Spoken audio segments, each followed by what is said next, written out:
Mesdames et messieurs, bonsoir. Je vous invite à vous installer, les retardataires également qui vont se joindre à nous.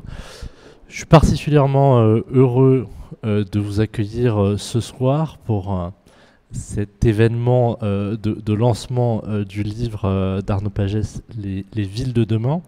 Je suis Julien Villalongue, je suis le directeur de Léonard, l'entité qui vous accueille ce soir, qui est un dispositif de prospective et d'innovation sur les villes et les infrastructures de demain, et qui a vocation à rassembler ceux qui pensent et qui font ces villes, qui préparent ces villes de demain. Et je pense qu'on est très heureux d'être réunis pour parler de cet ouvrage. Derrière ce dispositif, nous faisons un certain nombre d'événements, d'études, de veilles que vous trouverez sur notre site internet, mais aussi d'accompagnement d'acteurs, d'innovateurs, d'entrepreneurs qui portent l'évolution, des solutions pour l'évolution de ces villes. Notre monde est urbain, l'histoire dans laquelle se construisent nos sociétés depuis quelques décennies, certains diront même encore plus, et pour les décennies à venir, l'une des dimensions fortes de l'humanité, de nos sociétés, de nos économies, c'est la construction autour des villes, de ces objets politiques, sociaux, technologiques, techniques. Il y a beaucoup d'éléments de façon de lire ces environnements. Et ces objets que sont les villes sont aujourd'hui à la croisée de tendances extrêmement puissantes, extrêmement fortes, qui les mettent en tension, qui les obligent à se repenser, à se réinventer, à se reconstruire, à se rénover.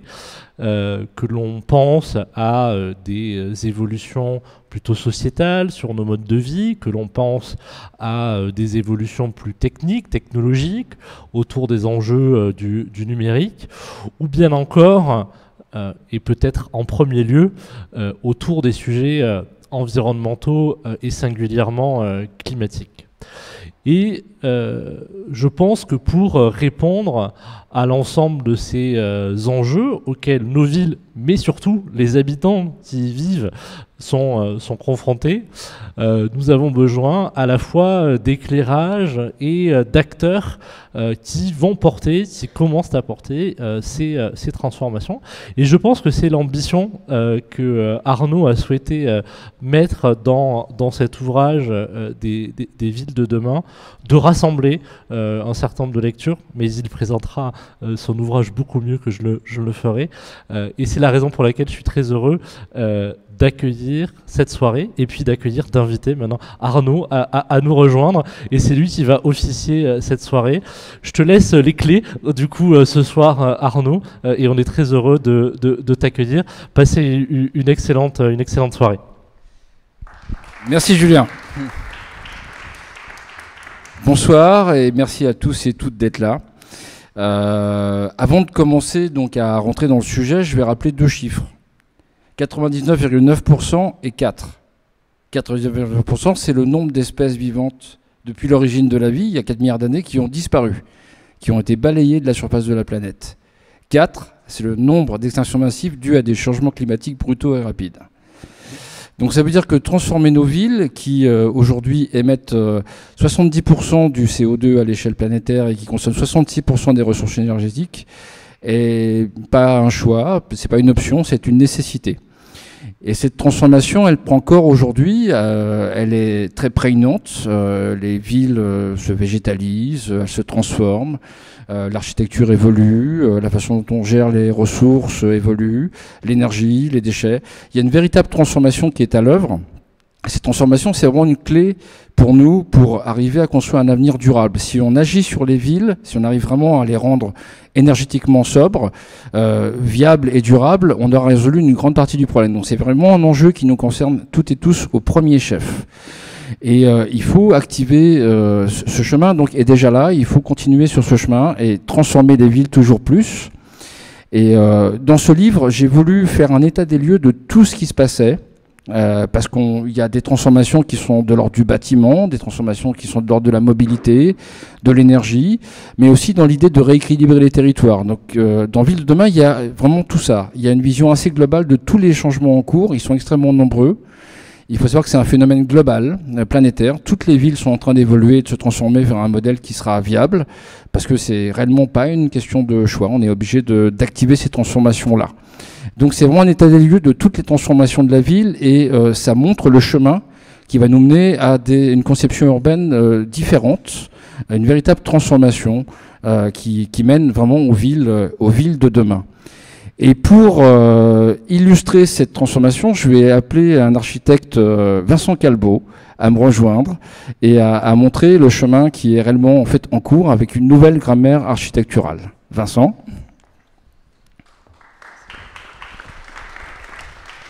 Bonsoir à tous. Alors Vincent, toi tu es un architecte biomimétique. Est-ce que tu peux nous rappeler les principes de l'architecture biomimétique ? Donc tout d'abord, je suis très content d'être ici aujourd'hui. On s'est rencontrés il y a plus ou moins 1 an et demi, je pense, autour d'un autre livre.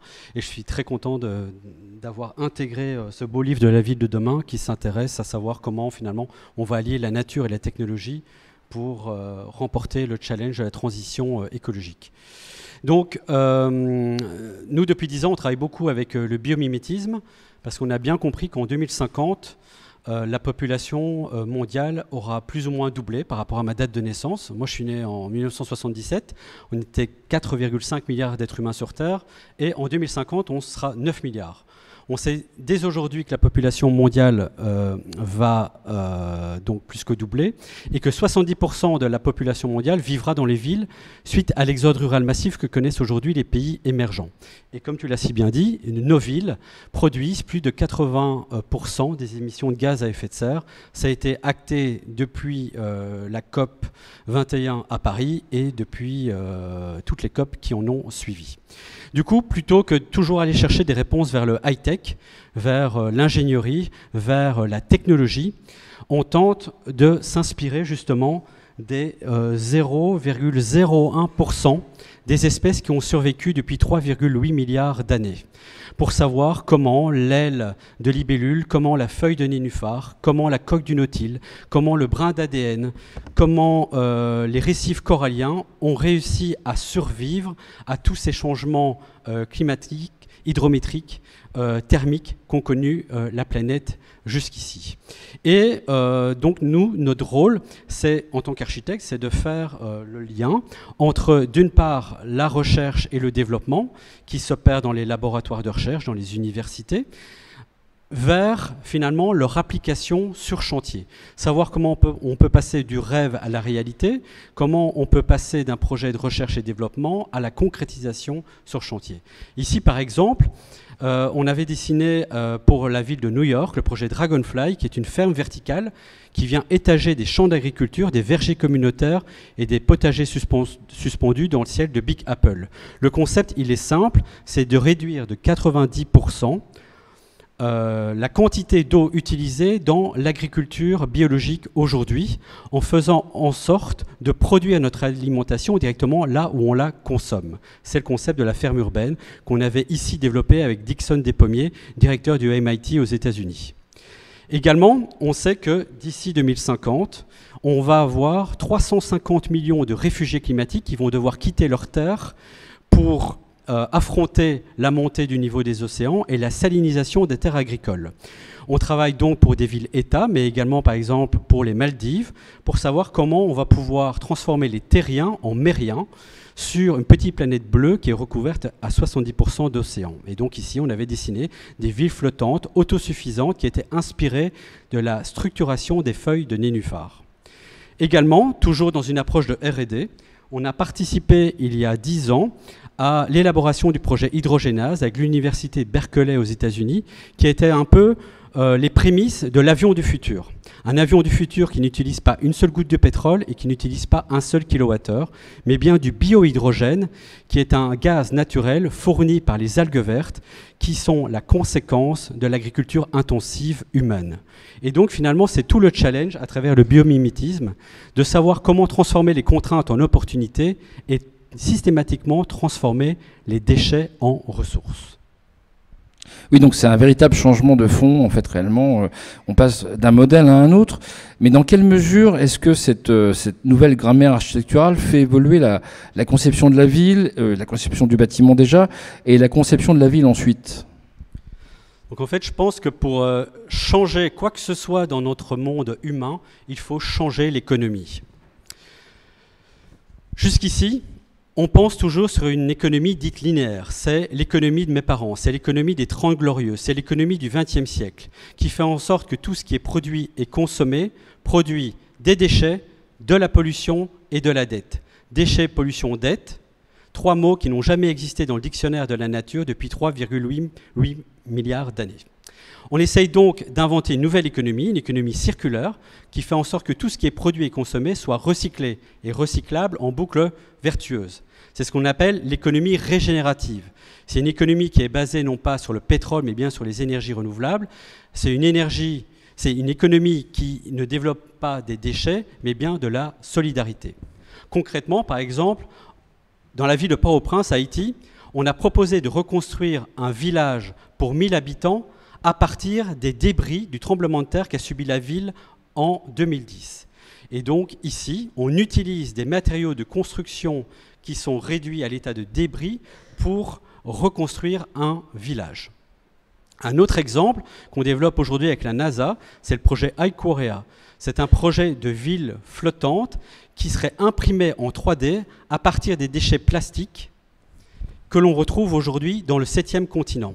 C'est-à-dire ces déchets plastiques que l'on retrouve dans les 5 gyres océaniques, qu'on va venir recycler, mettre dans des machines d'impression 3D pour produire des villes flottantes.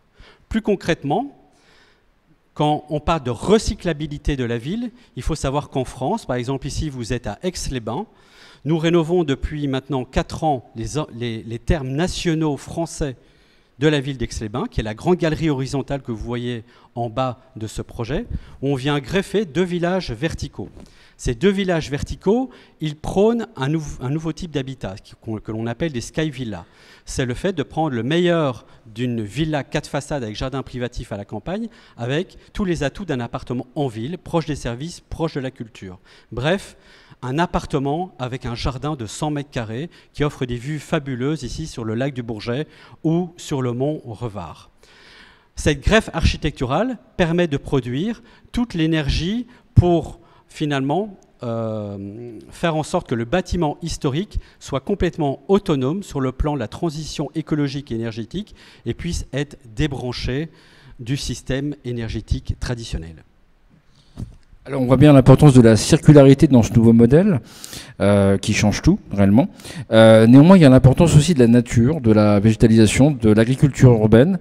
Dans quelle mesure cette architecture biomimétique précisément favorise-t-elle l'avènement d'une ville nature, d'une ville réconciliée avec l'environnement et avec le vivant ? Aujourd'hui, en tant qu'urbaniste, on est en train de théoriser la 3e ère de l'urbanisation mondiale. On considère qu'au début, on a construit les villes sur la nature. Ensuite, après le Moyen-Âge, on a construit la ville sur la ville.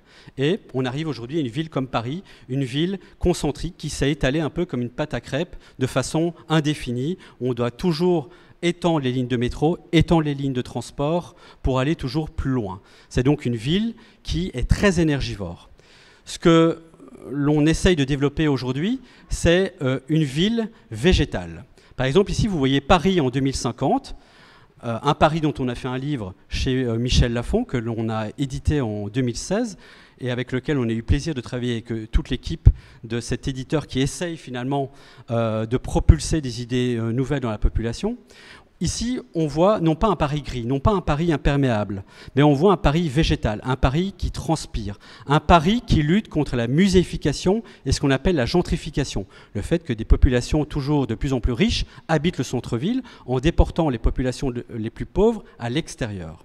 Pour ça, on a développé le concept de solidarité énergétique, c'est-à-dire le fait d'assumer qu'aujourd'hui, les architectures contemporaines peuvent produire toute l'énergie thermiques, calorifiques, électriques que les bâtiments historiques ont besoin pour traverser le XXIe siècle. Et donc, on avait proposé un dialogue entre l'architecture contemporaine et l'architecture patrimoniale, avec par exemple ici, sur la rue de Rivoli, non pas des bâtiments avec 4 façades identiques, quelle que soit leur orientation, qui fonctionnent comme des radiateurs en fonte, qui restituent la chaleur accumulée la journée et la nuit, créant des phénomènes de micro-canicule, mais bien des tours montagnes qui viennent dresser leur bouclier photovoltaïque le long de la course du soleil et qui viennent étager des champs d'agriculture et les meilleurs cépages français à la verticale pour profiter de l'évapotranspiration des plantes pour lutter contre le dérèglement climatique. Par exemple, ici, on avait proposé une approche similaire pour transformer les tours du 13e arrondissement en fermes verticales, à l'image du projet Dragonfly montré en introduction. Ce qu'on a voulu démontrer, c'est qu'à partir des technologies high-tech et des technologies low-tech, c'est-à-dire par exemple la construction à partir de matériaux biosourcés, naturels, on pouvait aujourd'hui, à minimum, construire des bâtiments qui produisent 100% de l'énergie dont ils ont besoin, mais au maximum, construire des bâtiments qui pouvaient construire 300% de l'énergie dont ils ont besoin. C'est-à-dire, ils gardent 100% pour eux et ils distribuent via un Facebook de l'énergie la plus-value des 200% aux bâtiments voisins. C'est ce qu'on appelle une ville résiliente qui assure sa transition écologique, sur lequel va s'appuyer le nouveau plan local d'urbanisme de la ville de Paris. Alors je voulais savoir aussi dans quelle mesure ces transformations nous amènent à un modèle urbain qui est plus autonome, donc moins dépendant d'approvisionnement extérieur, parce que les villes sont extrêmement dépendantes aujourd'hui en termes d'énergie et d'alimentation. On se dirige donc vers plus d'autonomie et donc aussi plus de résilience en définitive. En fait, on vise la production de matériaux qu'on peut venir débrancher du système énergétique global, c'est-à-dire des bâtiments à énergie positive. Alors vous pensez que c'est un rêve, j'essaye ici de vous faire la démonstration avec le projet Taozu Yinyuan. C'est une tour résidentielle de 55 000 m² que l'on a construit durant ces 10 dernières années à Taipei, ville de Taïwan. Capitale de Taïwan, pardon. Ici, c'est la vue de la maquette qu'on a fait en 2010. Une tour recouverte de plus de 23 000 plantes, arbustes et arbres qui intègre les énergies renouvelables pour produire son propre réseau de froid, sa propre électricité. Ici, ce sont les photos du projet réalisé avec ces 23 000 plantes, arbustes et arbres qui poussent sur les balcons de ces Sky Villas, où vous avez un grand noyau central qui, par rapport au biomimétisme, fonctionne exactement comme une termitière. Par exemple, ici, vous avez 45 degrés de température à l'extérieur de la ville, sous un climat tropical humide. Ces 45 degrés, on va les faire passer sous les fondations du bâtiment avant de les réinjecter dans ce cylindre central qui fonctionne comme une cheminée à vent. Et au contact de la Terre à 16 degrés, dans tous les pays du monde à moins 10 mètres de profondeur, l'air chaud est rafraîchi à 27 degrés. Ça veut dire qu'on utilise uniquement 30% d'énergie par rapport à un bâtiment traditionnel pour passer de 27 à 22 degrés. Et de plus, les 23 000 plantes, arbustes et arbres permettent de rafraîchir de 3 à 5 degrés la température ressentie. Ce n'est donc pas un rêve, mais aujourd'hui une réalité, et ce sont des projets comme celui-là que l'on bâtit à travers le monde. On a donc ici, finalement, lutté aussi sur le principe qu'on a vendu le rêve à la génération de mes parents, de vivre en ville, dans un beau bureau à la Défense, quartier monofonctionnel qui ne fonctionne pas la nuit, et de vivre dans une maison unifamiliale avec jardin individuel. Nous, on veut lutter contre l'individualisme de cette génération de la fin du XXe siècle pour faire en sorte finalement de densifier le plaisir de vivre en ville. Ici, vous voyez également sur la vue de la toiture de la tour comment on est venu intégrer 2500 m² de panneaux photovoltaïques et photothermiques qui génèrent toute l'électricité et toute l'eau chaude sanitaire pour l'ensemble des logements. On a donc ici un bâtiment réellement autosuffisant. Alors cette circularité, cette renaturation de la ville qui donc existe déjà concrètement à travers tous ces projets, elle semble assez éloignée d'une autre vision de la ville qui est, elle, connectée et digitale. C'est la Smart City, en fait, réellement. Même si le modèle a pris un petit peu de plomb dans l'aile ces dernières années, malgré tout, le digital progresse en ville. Il y a une réalité dans la vie de chacun d'entre nous. Est-ce que ces deux visions peuvent se rejoindre malgré tout ? Le digital, la smart grid, la smart city, comme on en a beaucoup parlé ces dernières années, a été beaucoup critiquée. Et pourtant, elle reste selon moi un outil formidable pour optimiser les ressources, c'est-à-dire pour utiliser juste la quantité d'énergie nécessaire à nos actions. On sait aujourd'hui, étant donné qu'on ne va pas impacter la courbe démographique dont on parlait au début, qu'il faut toujours produire mieux en consommant moins. Et donc, par exemple, ici, c'est un petit projet que l'on construit aujourd'hui à Montpellier avec le maire Michael Delafosse, qui est un projet construit en béton bas carbone et qui utilise la Smart Grid pour recycler nos déchets. Par exemple, on sait qu'on prend tous une douche tous les matins, on utilise 30 à 50 litres d'eau et cette eau part au tout-à-l'égout. Eh bien nous, pour assurer la végétalisation de notre bâtiment, pour assurer l'intégration par exemple de l'agriculture urbaine, où on propose aux habitants de devenir cultivateurs d'une partie de l'alimentation biologique qu'ils consomment à travers des jardins suspendus, sur les balcons, sur les toits ou ici en intérieur d'îlots, on fait en sorte que cette eau grise qui provient de votre douche soit recyclée directement au cœur du projet pour être réinjecté comme eau d'arrosage des jardinières et des bacs de permaculture. Et donc, cette technologie, finalement, high-tech, permet finalement de favoriser l'élaboration de modes de vie low-tech et permet ainsi, par exemple en cas de crise Covid, de permettre aux habitants de venir se retrouver autour d'une activité qui leur apporte de nombreux bénéfices. Alors, la dernière question, elle est un peu la conséquence de toutes ces questions et toutes ces réponses. Cette renaturation, toutes ces transformations d'ordre structurel, en termes architecturaux, en termes de vie en ville, est-ce que ça nous amène à une ville qui fusionne en fait réellement avec la nature, où en gros, elle intègre vraiment tous les bénéfices écosystémiques qu'on retrouve dans la nature au niveau du vivant? Est-ce que ça, c'est le modèle urbain de demain ? Donc effectivement, c'est le modèle urbain que l'on prône. Le leitmotiv de mon agence d'architecture, c'est transformer les villes en écosystèmes, transformer les quartiers en forêts, transformer les bâtiments en arbres habités, capables de produire leur propre énergie et de transformer leurs propres déchets en ressources. Ici, 3 exemples de projets qui sont réalisés ou en chantier. Par exemple, ici à Dubaï, on a réalisé pour l'exposition universelle le musée de la Belgique, qui est un bâtiment construit 100% en matériaux biosourcés et géosourcés. C'est-à-dire que la nature, ce n'est pas simplement travailler avec le végétal, c'est également mettre au fur et à mesure de côté le béton, l'acier, les matériaux composites, mais travailler avec des matériaux naturels, tels que le bois, tels que le chanvre, tels que la paille, qui sont des matériaux qui ont été mis en œuvre sur ce musée. Ici, on a travaillé avec une charpente en bois et pourtant on a un bâtiment tout en courbe qui est également recouvert de plus de 3500 plantes, arbustes et arbres qui, au milieu du désert, transforment les eaux usées en ressources. Ici, un grand projet qui est en chantier à Lausanne.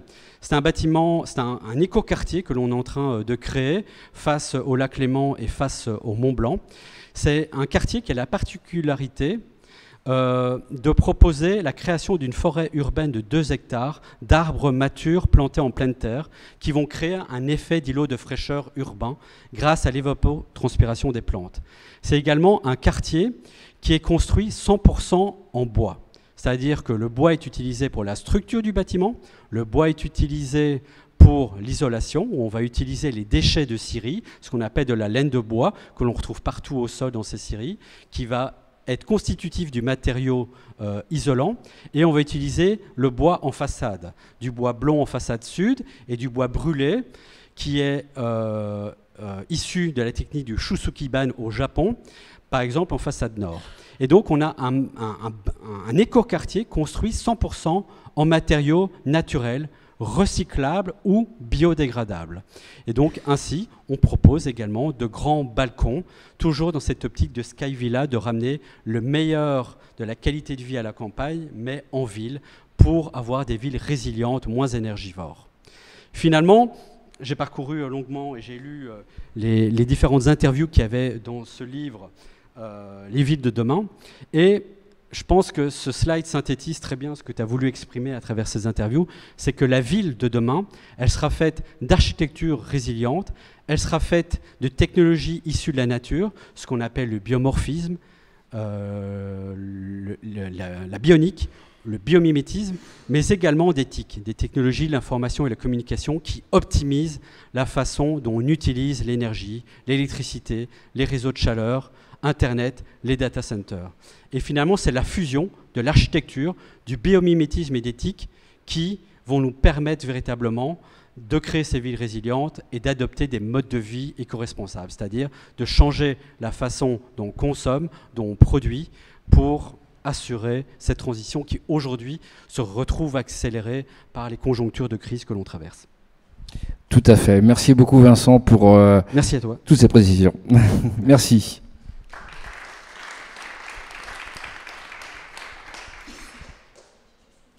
Oui, je peux répondre à toutes les questions.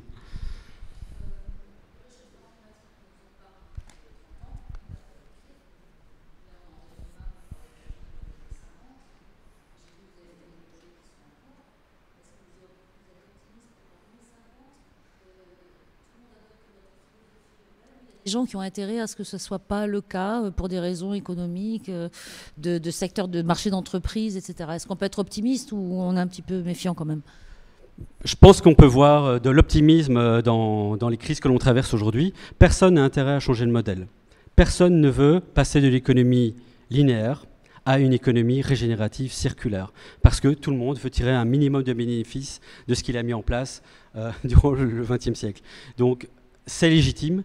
C'est comme ça. Aujourd'hui, on voit la jeunesse qui s'insurge finalement contre cette inertie de ce qu'on appelle les lobbies.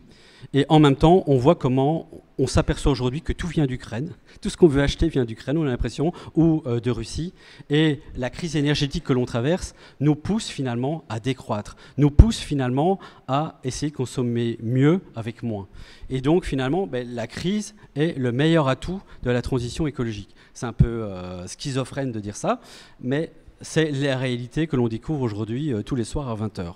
Et donc, on a aussi, en France en tout cas, où on est comme un précurseur, on ne s'en rend pas compte, on a beaucoup de mairies qui sont passées du côté écolo, et ces maires écolos veulent passer finalement de la théorie à l'action, et veulent construire des écoquartiers complètement en bois, qui intègrent la végétalisation, qui intègrent l'agriculture urbaine, et donc finalement, ça veut dire que ce désir est passé du côté, en tout cas dans ma discipline, du côté des promoteurs et des constructeurs, qui ont compris qu'ils allaient construire mieux, ils allaient construire un peu plus cher, ils allaient vendre un peu plus cher, mais qu'on allait avoir un retour sur investissement d'ici 10 à 15 ans.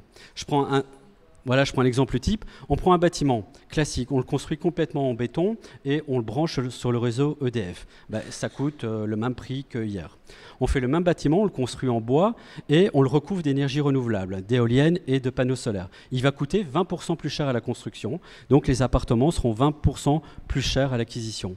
Par contre, après 10 ans, la facture énergétique sera divisée par 10. Ça veut dire que vous, en tant que propriétaire d'un appartement dit intelligent, vous allez payer moins d'électricité. Il va être mieux isolé, donc vous allez payer moins de chauffage.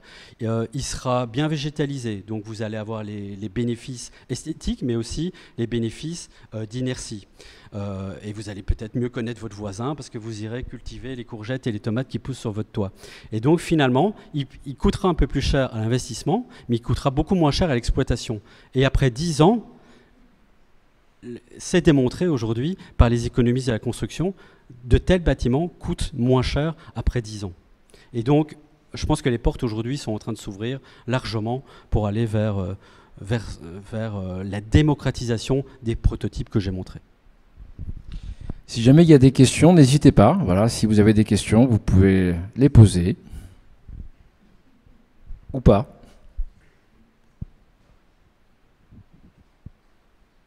S'il n'y a pas de questions... Donc, après, effectivement, il y a la fiscalité qui intervient. Par exemple, le projet d'Aix-les-Bains que j'ai montré, donc ces 2 forêts verticales qu'on vient construire sur un bâtiment historique classé depuis 1850. On a travaillé avec les architectes du patrimoine, avec la DRAC, la Direction régionale des affaires culturelles, pour faire en sorte qu'il y ait 25% des logements qui soient des logements sociaux. Et donc, les logements sociaux, ils ne sont pas mis dans un petit bâtiment à côté qui n'a aucune option. Les logements sociaux sont éparpillés à travers les autres logements et donc on permet à tout le monde finalement d'accéder à cette propriété. Le petit projet que j'ai montré à Montpellier, construit en béton bas carbone, contient 40% de logements abordables, c'est-à-dire ce sont des logements où les prix de vente sont plafonnés par l'État pour pouvoir justement assurer la mixité sociale et faire en sorte que la transition écologique puisse être appropriable par tous. Et donc, effectivement, là, c'est l'État, c'est la fiscalité qui doit pousser les promoteurs, les constructeurs, les architectes à construire pour tous et assurer finalement la mixité sociale dont les villes ont besoin pour ne pas faire des hyper-centres-villes type le 1er arrondissement de Paris complètement gentrifié et mettre les plus pauvres de plus en plus loin des modes de transport. Est-ce qu'il y a d'autres questions? Oui. Merci. Bonsoir. Tous les projets que vous nous avez montrés sont des vrais projets, c'est pas, on va dire, juste un concept présenté et pas encore, on va dire, poursuivi, abouti. Donc ça, c'est la première question. Et la deuxième, dans les cas des projets qui sont en cours de construction ou de développement, qui sont les décisionnaires, qui sont les clients? Enfin, le type de client, est-ce que c'est des commandes qui viennent de municipalités ou ça vient du privé? Donc, pour répondre à la première question, donc nous, on pense qu'il est important de faire des projets de recherche et développement. Par exemple, quand on dessine le projet hydrogénase, le zeppelin vertical, on se dit, oh là là, lui, il a complètement fumé, là, il ne va jamais rien construire, ou en tout cas, je n'ai pas envie de le prendre comme architecte. Nous, on pense justement que c'est l'inverse.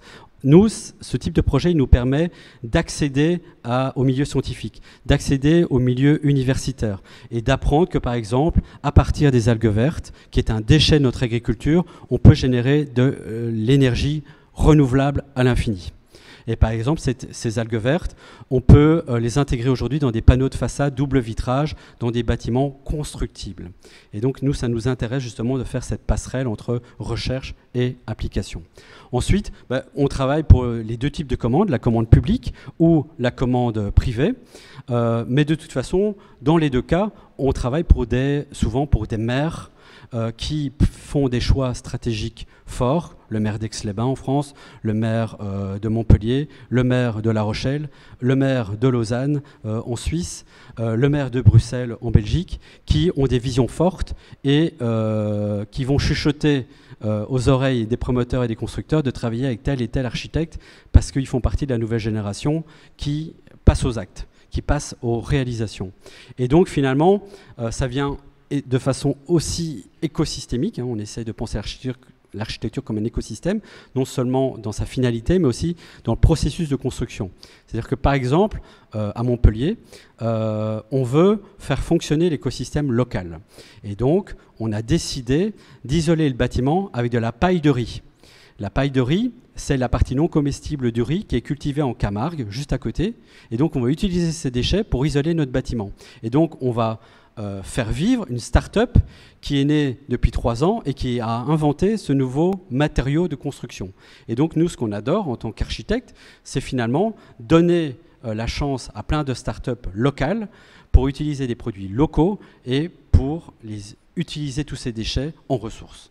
Donc, notamment, voilà, ça fait partie du challenge de mise en place d'un écosystème de construction. Voilà. Est-ce qu'il y a d'autres questions? Bonsoir, merci. À quel point, selon vous, là où les filières sont matures et capables d'absorber la demande que vous pouvez, vous, en tant qu'architecte ou les maires bâtisseurs, peuvent se tourner vers des sachants en matière de bas carbone? Vous parliez de la filière en Camargue. Si demain il y a 10 fois plus de projets qu'il faut absorber, les savoir-faire, la formation, les matériaux, les produits aussi locaux, à quel point ils peuvent absorber cette demande? Est-ce qu'on est loin? Est-ce que on est dans une urgence? Est-ce qu'on peut l'absorber à 10 ans, 15 ans, ou est-ce que ça va prendre beaucoup plus longtemps? Alors le savoir, il est là. Le savoir-faire, il n'est pas encore là. pour répondre concrètement à la question. C'est-à-dire qu'on sait inventer la technologie, mais après produire à grande échelle, c'est compliqué, étant donné que l'Europe a fait le choix depuis 30 ans de se désindustrialiser et d'acheter à bas coût dans les pays émergents. Je prends l'exemple du bois. Nous, on rêve de construire tous nos bâtiments en bois, mais la filière bois en France coûte très cher. Donc le bois français est exporté en Amérique du Sud. Et nous, on importe le bois d'Amérique du Sud parce qu'il est moins cher. Donc finalement, on fait un peu les choses à l'envers. Mais tout ça est en train de se normer. La Commission européenne a quand même beaucoup travaillé justement sur la mise en place des filières courtes pour faire en sorte que les Français utilisent le bois français et les Argentins le bois argentin. Et donc finalement, on y arrive plus facilement dans certains pays que d'autres, comme par exemple la Suisse, qui ont beaucoup de forêts éco-responsables, c'est-à-dire des forêts où on prend le soin de replanter un arbre à chaque fois qu'on en abat un pour la construction. Et donc, voilà, c'est un peu la magie de notre époque, je trouve, c'est qu'on est en transition. On est dans une rotule où on passe de systèmes industrialisés, hyper standardisés, à un microcosme de start-up qui sont en train de s'industrialiser. Donc, on est à ce moment charnière. Nous, on trouve ça hyper excitant intellectuellement. Parfois, c'est sûr qu'il faut plutôt prévoir deux options plutôt qu'une pour être sûr de pouvoir bifurquer et toujours assurer au client la qualité qu'on lui a promise. Ok, encore une question? Quelqu'un? Sinon, il y a le buffet qui nous attend. Mais comme... oui.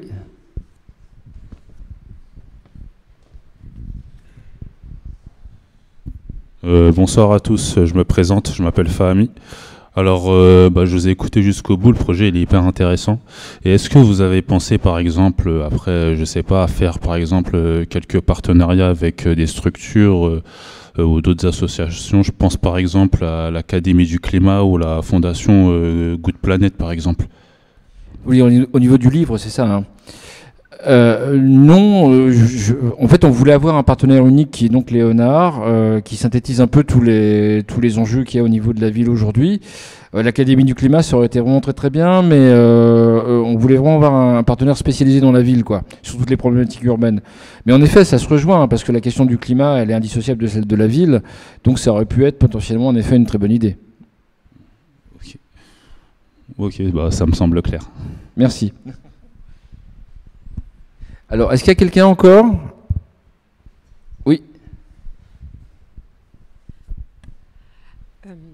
Pensez-vous vraiment que l'avenir est tourné vers la vie urbaine ou au contraire, les choses se développeraient dans l'autre sens et de la réappropriation de la province et des zones un peu plus rurales? Donc c'est une excellente question. Merci de l'avoir posée. Parce que c'est vrai qu'en introduction, j'ai dit tous les statisticiens sont d'accord pour dire que 70% de la population vivra dans les villes. C'est principalement vrai dans les pays émergents, parce que tout le monde quitte la campagne pour aller dans les villes. Aujourd'hui, nous, on sait qu'avec le Covid, les villages peut-être de nos parents ou de nos grands-parents, où il y a 40, 100, 200 maisons, ils ont un peu été délaissés par ma génération, où on est monté en ville. Et finalement, on retrouve pas mal de qualité de vie dans ces villages, surtout que les TIC dont on parlait, les technologies de l'information et de la communication, permettent de nous dématérialiser, permettent le télétravail qui est aujourd'hui admis par le milieu patronal, ce qui n'était pas trop le cas il y a 4 ans. Et du coup, c'est vrai qu'on se dit, moi, je peux venir un jour par an, un jour par an, ça fait pas beaucoup, un jour par semaine à Paris pour faire mes réunions, mais je peux travailler à la campagne, au bord de la mer, si j'en ai envie. J'économise du temps de transport, je passe plus de temps avec ma famille, du coup, certainement, je travaille mieux. Hein, on passe tous notre vie en Teams depuis quelques années. Et c'est vrai que c'est sympa d'économiser aussi sur notre empreinte carbone de déplacement. Et du coup, c'est vrai qu'on se dit, dans le cadre du upcycling, dans le cadre de l'économie circulaire, pourquoi on n'irait pas rénover plutôt tous ces anciens villages, les laisser, ou les villes moyennes comme on les appelle aujourd'hui, plutôt que de reconstruire toujours plus de bâtiments dans les grandes villes. Et donc, je pense que les statisticiens vont peut-être revoir la statistique à la baisse pour dire qu'il va sûrement avoir un basculement dans la valorisation des villes moyennes et de la campagne. Nous, à notre échelle, on voit aujourd'hui qu'on a des nouvelles commandes. C'est-à-dire, par exemple, on a un client à Kunming, en Chine, qui nous demande d'imaginer l'écoquartier rural du futur. Ben, c'est une question qui ne nous avait jamais été posée. Imagine la campagne de demain. Peut-être que Arnaud, dans 5 ans ou dans 10 ans, fera la campagne de demain. Ce sera le tome 2 de son livre. Parce que finalement, ben, c'est vrai que nous, pour ce client, par exemple, on imaginait une série de villas construites complètement en bois dans un écoquartier sans voiture, où on se déplace simplement en mobilité douce, soit piéton, soit vélo, et où, à l'inverse de Wisteria Lane, on n'a pas des petits jardins privatifs. On a finalement un jardin communautaire dédié à l'agriculture urbaine, où sur leur temps libre, les habitants vont cultiver les vergers et les potagers bio en permaculture. Et donc finalement, ça peut créer complètement un nouveau schéma qui est innovant en regardant un peu comment vivaient nos grands-parents, nos arrière-grands-parents. Et donc, tout est ouvert, effectivement. Alors, on est un peu court sur le timing, donc peut-être s'il y a une toute dernière question, on la prend, et sinon, ben voilà, justement. Merci, bonjour, merci de cette présentation, et merci Arnaud d'être venu en bonne compagnie. Un mot quand même sur la question de... On apprécie beaucoup votre travail, Vincent, parce que vous êtes un architecte qui dessinait, mais vous réalisez aussi. Et là, en l'occurrence, le bâtiment dont vous avez présenté, pas seulement la vision, mais les vues, donc à Taipei, est très impressionnant.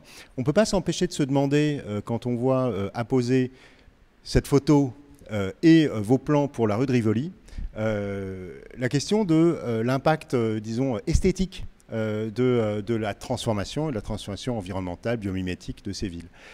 Et au fond, je ne vous demande pas si il y a une esthétique propre à la ville biomimétique, si on peut la construire sans transformer les fondamentaux, parce que vous avez choisi, et votre vue de la rue de Rivoli, elle montre que cette ville, elle sera fondamentalement différente.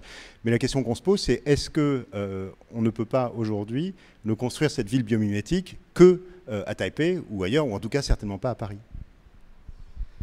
Donc nous, notre objectif, c'était de démontrer qu'on pouvait la construire à Paris, à travers le livre Paris 2050 qu'on avait fait chez Michel Lafon, et en répondant à la question qui nous avait été posée par Anne Hidalgo et la mairie de Paris, en disant comment on peut lutter contre la gentrification et la musification de la ville de Paris en construisant une ville plus dense verticalement.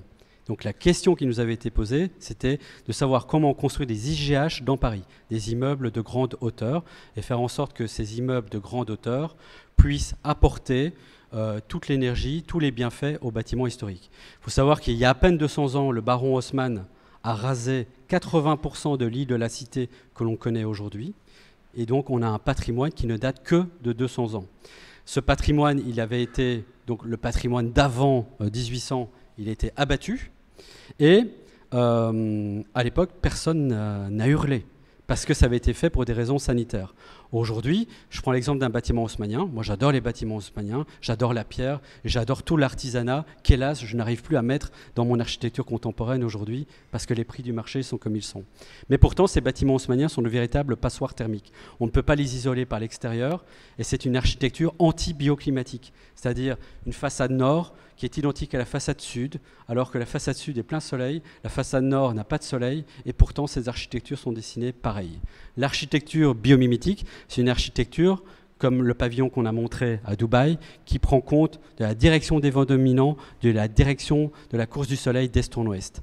C'est-à-dire des vitrages beaucoup plus importants au nord et des façades beaucoup plus opaques au sud pour se protéger du réchauffement climatique.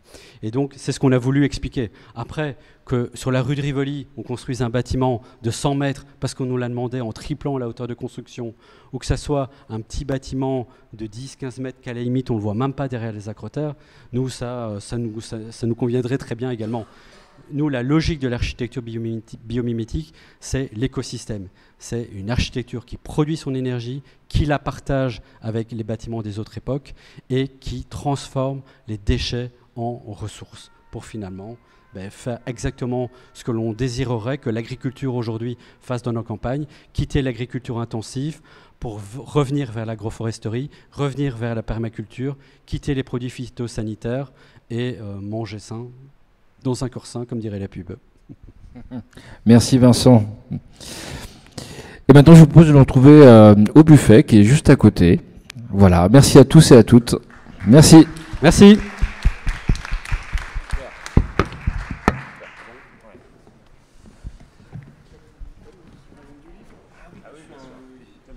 Oui.